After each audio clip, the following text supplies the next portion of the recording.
Muy buenas tardes, señores estudiantes. Vamos a dar inicio a la primera sesión del curso de biología, en este caso con la primera temática de la unidad número 1 de aspectos generales de la biología.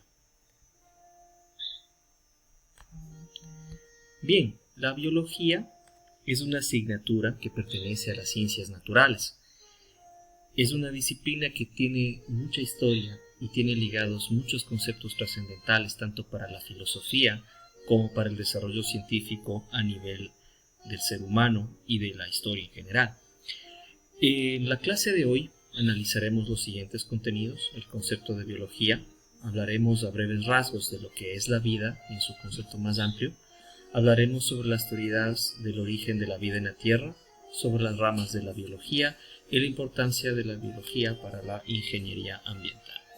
Bien, ¿qué es la biología? La biología es una ciencia que deriva de dos vocablos griegos, bios, vida, y logos, que es estudio tratado, y básicamente podemos entender a la biología como la ciencia que se dedica al estudio de todo lo que está relacionado con los seres vivos. Ahora, la pregunta trascendental es: ¿qué es la vida? La vida es una característica que debe entenderse que es privativa de todos los organismos que los denominamos organismos vivos. Pero, ¿y qué debe reunir una criatura para considerarse un organismo vivo? ¿Qué características deben cumplir los organismos vivos para ser considerados como tales? Pensemos entonces en las características que habrán de cumplir todos los organismos para que puedan considerarse seres vivos. Podríamos pensar tal vez en la presencia de un metabolismo, podríamos pensar en la respuesta a estímulos, podríamos pensar tal vez incluso en la capacidad de cambiar, de cumplir un ciclo.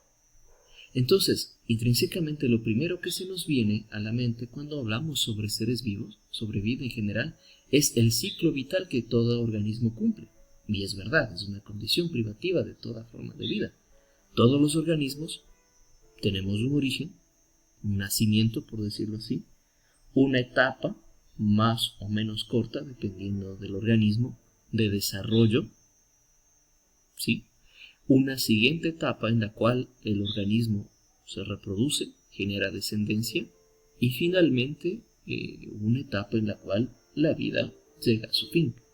No hay ninguna vida infinita. La vida tiene esa condición de ser finita, de cumplir un intervalo en el cual este organismo siempre volverá a generar las condiciones necesarias para que otra forma de vida pueda aparecer. Entonces, la pregunta que nos habíamos hecho es: ¿qué es la vida? Habíamos dicho que entonces la vida es una característica que comparten todas las formas de vida. ¿Cómo es que han surgido los seres vivos que nos rodean? Los seres vivos que nos rodean son seres que comparten ciertas características, ¿verdad? Todos son idénticos, a la vez que todos son diferentes. Podemos pensar en plantas. ¿Cómo son las plantas? Las plantas comparten una característica en común, ¿verdad? La presencia de clorofila para realizar el proceso fotosintético, la presencia de raíces o de estructuras que les permiten anclarse o fijarse a un sustrato, que en este caso es el suelo. Otra característica que tienen las plantas es la ausencia de la capacidad de desplazarse, como si la tienen los animales. Ahora, por el otro lado, pensemos en animales. Todos los animales cumplen una característica en común, ¿verdad? La capacidad de locomoción es una de ellas, que habíamos dicho en contraste con las plantas, que no existe. También habíamos hablado sobre la posibilidad de desarrollarse de una manera mucho más abierta. Los animales tienen un metabolismo más complejo. A diferencia de las plantas, no realizan fotosíntesis, sino que deben incorporar los nutrientes para su desarrollo de lo que consumen del medio externo. Pueden alimentarse de plantas o pueden alimentarse de otros animales. Otra característica en común que comparten los animales es la diversidad en cuanto a procesos reproductivos. Los animales pueden reproducirse, sea de forma vivípara o de forma ovovivípara. Entonces, respecto a este asunto, vamos a encontrar también una diversidad de formas y adaptaciones. Podríamos decir que también dentro de los animales hay animales de sangre caliente y hay animales de sangre fría, por decirlo así, que en resumen se denominan homeotermos y poiquilotermos. Homeotermos entendiéndose a aquellos animales que son capaces de mantener su temperatura corporal estable, y poiquilotermos aquellos que la temperatura corporal dependerá de la temperatura del ambiente en el que se encuentren y no son capaces de regular o de autorregular la temperatura interna ni mucho menos mantenerla constante. Ahora, ¿qué tienen en común todos los seres vivos y que a la vez distingue a los objetos del mundo inorgánico? Pensemos en qué puede separar a las formas vivientes de los objetos que están en el medio, como por ejemplo una roca. Pensemos por ejemplo en una roca, encontramos por ahí, versus una planta. ¿Qué le diferencia a la planta de la roca? Podríamos decir que la planta es un organismo viviente, pero ¿qué es lo que lo hace un organismo viviente? Cumple un ciclo vital, ¿verdad? La roca no lo cumple. Cumple también con el ciclo vital en el aspecto en el que tiene que reproducirse. Las plantas tienen flores, las plantas pueden producir frutos o tienen estructuras que les permiten regenerar o mantener o perpetuar su especie. Tienen también la capacidad de seguir sosteniendo esa vida o de responder a cualquier estímulo que se presente en el entorno.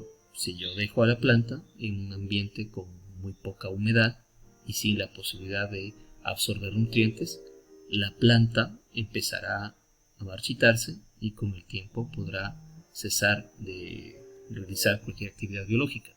En cambio, si a una roca la muevo al desierto del Sahara con temperaturas muy altas o la muevo al Ártico con temperaturas bajo cero, la roca siempre va a seguir siendo una roca y no se verá afectada por las condiciones ambientales.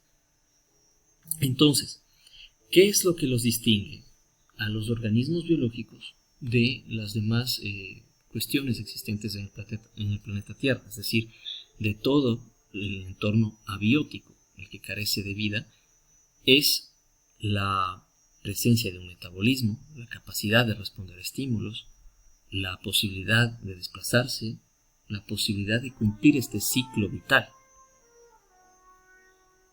Ahora, ¿cómo se ha originado la vida en la Tierra? La vida puede haberse originado de muchas maneras. Hay quienes sostienen que la vida se originó de manera endógena, es decir, la vida habría aparecido en el planeta Tierra con los ingredientes necesarios para que ésta pueda realizarse presentes dentro del mismo planeta. Es decir, todos los ingredientes, todos los materiales necesarios para que se pueda formar la vida estuvieron ya presentes aquí desde un inicio. Ahora, hay que considerar que la vida en el planeta Tierra no es lo que fue en sus inicios. El planeta Tierra ha atravesado por múltiples transformaciones a lo largo de la evolución de su historia. Por ejemplo, hace millones de años, cuando la Tierra empezó a formarse como planeta, carecía de atmósfera, había una actividad volcánica intensa. La actividad volcánica habría producido gases que, de ser así, en ese entonces, si la comparásemos con la atmósfera terrestre, esos gases habrían hecho a la atmósfera irrespirable para nuestras formas de vida, para nosotros y para la mayoría de organismos. Gases de azufre, metano, sulfuro de hidrógeno, gases altamente corrosivos y el dióxido de carbono, desde luego. Ahora, con el tiempo, la vida en la Tierra se fue modificando y en algún punto hubo un ingrediente necesario para que la vida se pudiera desarrollar y que incluso a día de hoy se sigue buscando en otros planetas, como por ejemplo en Marte, y se habla de que es el ingrediente indispensable para la vida, el agua. En el momento en que el agua llegó a la superficie terrestre, la Tierra se transformó por completo. Esta agua, que habría llegado de los procesos biogeoquímicos del planeta Tierra, se convirtió en una sopa de nutrientes que probablemente en algún punto las moléculas pasaron de ser inorgánicas a ser orgánicas. Esta teoría ha sido defendida ampliamente por algunos científicos a lo largo del siglo XX y aún en la actualidad tiene un asidero científico para tratar de sustentar el origen de la vida directamente en el planeta Tierra.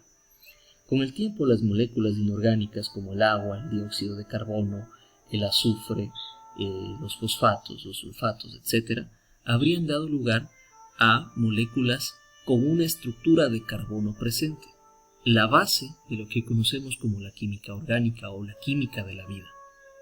Bien, estas moléculas orgánicas habrían pasado a ser cada vez más complejas, entendamos carbohidratos, lípidos, proteínas, aminoácidos, ácidos nucleicos, y en algún momento estas moléculas se habrían fusionado para generar una primera entidad biológica anaerobia, es decir, un organismo que vive en una atmósfera carente de oxígeno o que no tiene un metabolismo que dependa del oxígeno para aceptar electrones, oxidar las moléculas orgánicas y obtener energía. Recuerden que el oxígeno en la atmósfera terrestre, o digámoslo así, es relativamente reciente. Con el tiempo, esta vida se habría ido adaptando y evolucionando a diversas condiciones ambientales presentes, y habríamos tenido el desarrollo de organismos tanto procariotas como eucariotas, y finalmente dentro de los organismos eucariotas, plantas, animales, hongos y todas las demás formas de vida, tanto unicelulares como pluricelulares. Pero también hay quienes defienden, desde luego, la parte idealista, el creacionismo, de que la vida fue creada por una entidad superior. Obviamente, como nos atendemos a un principio científico, no estamos entrando en contraposiciones con las creencias ideológicas o religiosas de nadie. La otra teoría es la que sostiene de que la vida se habría originado de alguna manera con algún ingrediente que llegó del espacio exterior. Esta teoría ha sido sostenida también de diversas maneras e incluso se habla de panspermia, es decir, que la semilla de la generación de la vida no habría sido producida directamente en el planeta Tierra, sino que habría venido del espacio exterior. Hay quienes hablan que el agua o, a su vez, algunos otros ingredientes, como moléculas orgánicas, habrían venido en pedazos de cometas, meteoritos, asteroides o incluso en la cola de los cometas al pasar cerca de la atmósfera terrestre, o tal vez por colisiones cósmicas que habrían dejado esos materiales sobre la superficie de nuestro planeta. Es imposible determinar a ciencia cierta cuál de las dos teorías sostiene la creación esencial y principal de la vida en el planeta Tierra, y sigue siendo y seguirá siendo un objeto de debate hasta que la ciencia ponga por fin un fin a este misterio de varios siglos. Bien, con eso concluye esta primera parte de nuestra explicación sobre la vida en la Tierra y sus orígenes. Muchas gracias.